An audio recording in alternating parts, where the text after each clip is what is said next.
Yo people, welcome back to the channel and welcome back to another Grizzly post-match reaction. I'm just outside Anfield after watching Arne Slot's home debut as Premier League manager, and it turned out to be another routine win for the Reds. That makes it 2 wins in a row, that makes it 2 clean sheets in a row, that makes it 2 goals a game. We now have, apparently, the stats nerds tell me, the highest expected goals and the lowest expected goals against. But it wasn't all smooth sailing, of course. As I said, it was very similar to last week against Ipswich, where the first half was a bit of a war of attrition. It was never, and it's never going to be easy against a Thomas Frank side. Pretty much 4 centre-backs, 6-foot athletes, and then you got, 6-foot beasts playing at the back, 4 out-and-out centre-backs, or a DM, which was the case for the right-back. And then 6 pretty much athletes with no sort of set position as such. And Mbeumo and Wissa just trying to make space everywhere, and the other 4 just harrying, harassing, which is always going to be difficult for Liverpool to break down. I didn't think we were that controlled, but in those kind of games you need a bit of magic or a bit of luck or opportunism to take the lead, and then hopefully it settles the game down. And that's exactly what happened, people. We have a corner against us and the good old counter-attack. So look, despite Arne Slot professing about keeping the ball, being patient, our opening game came from a lightning transition that would have been prominent in Jurgen Klopp's tenure.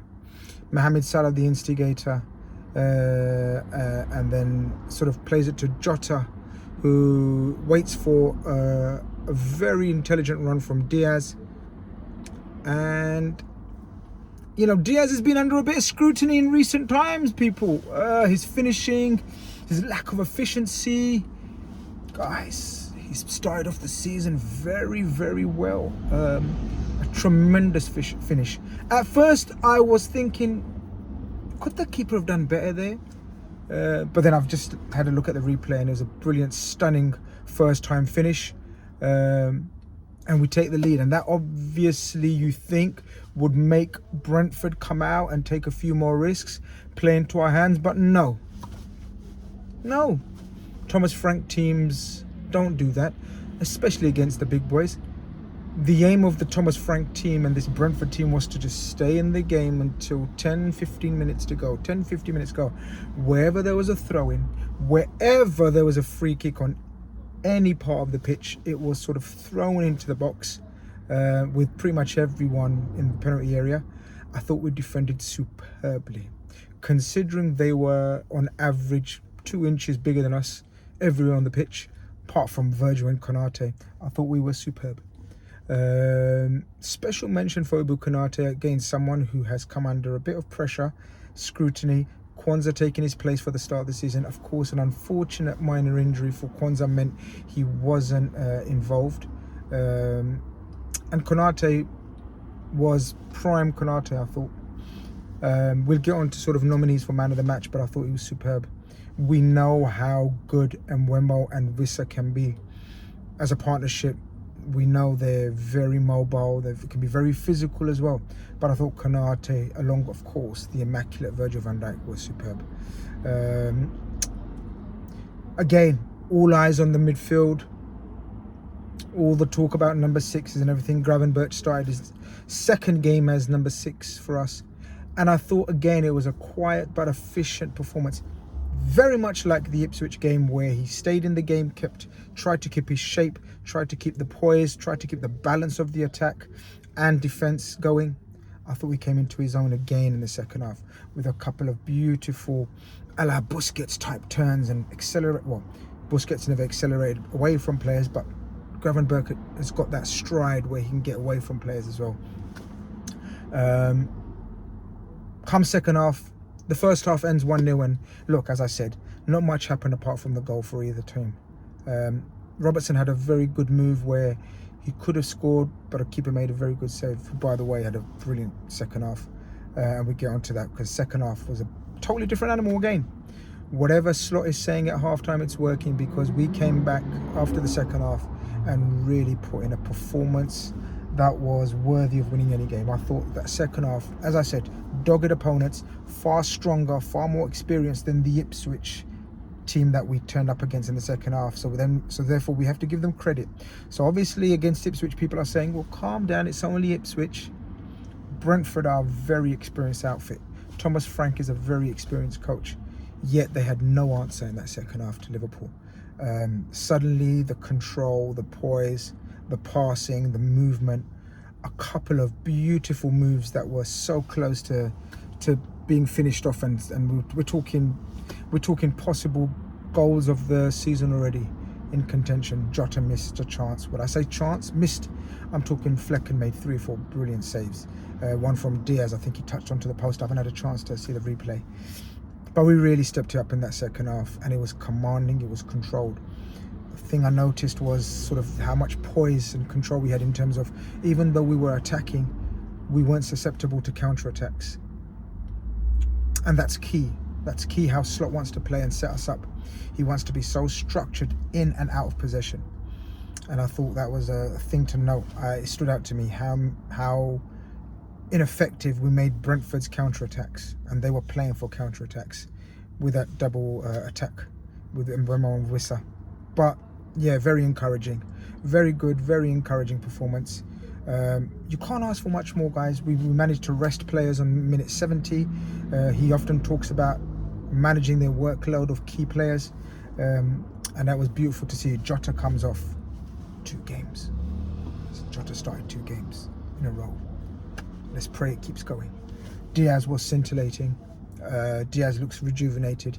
And then Gakpo and Nunes come on. Trent gets a 70-minute workout. Again, sublime. I thought he's very good defensively. A few murmurings of discontent when he got substituted, but great players hate getting substituted, man. But obviously with the situation of the contract, people trying to put 2 + 2, make 5, but as I said before, and I'll say repeat again, I think Trent will extend. I'm very relaxed about it, even though millions and millions may not be. But yeah, overall, very controlled. The substitutes came on, didn't do anything wrong. Nunes looked lively. Gakpo had a shot turned onto the crossbar. And look, boring as they are, not a basketball game that we're used to. I thought we never looked like conceding in that second half, and that's what I want my football teams to play football like. Yeah, look, some people were, a few impatient people around me, in and around me, saying, come on, attack, attack, attack. But all we could hear, and all I could hear, was Virgil bellowing out, keep the ball, keep the ball. And so we decided to keep the ball. I haven't had a chance to look at the stats sort of for the second half or for the overall game, but I believe that it was total domination. I'm sure the stats will tell us that story as well. But listen, again, much stiffer tests to come, much harder teams to probably play against in terms of attacking verve, because Brentford just weren't allowed to attack maybe, and didn't want to attack until the last 10 through 15 minutes where they thought they're going to go gung-ho. But that was the beauty of it. We didn't let them go gung-ho either. Killed him off with a second goal. Mohamed Salah, beautiful finish. When Mohamed Salah scores like that, again, didn't stop. Again, didn't have an amazing game. A couple of balls ricocheted off him. But the strength of this guy. It's so funny watching big 6'3", 6'4" centre-backs try to bully him and manhandle him, and they realise that this guy's core body strength is unbelievable. And they end up having to foul him. It's quite amusing, and it's quite a thing of beauty to see, actually.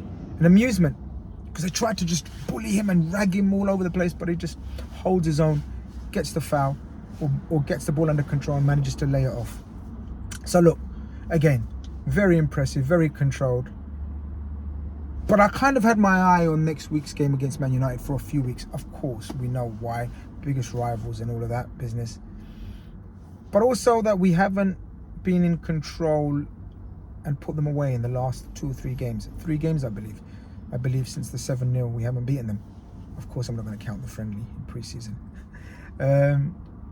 So yeah, all eyes on Old Trafford next week. We go again. It will turn a solid start into an excellent start if we manage to get 3 points against Man United at Old Trafford. I will be back with you guys for an instant post-match reaction for that as well. But until then, thank you for tuning in to another Grizzly post-match reaction. Make sure you like and subscribe if you haven't. Smash a like, leave your comment. Who's your man of the match? I thought Ubu Konate was my man of the match, but let me know yours in the comments below. And yeah, we go again. Take care.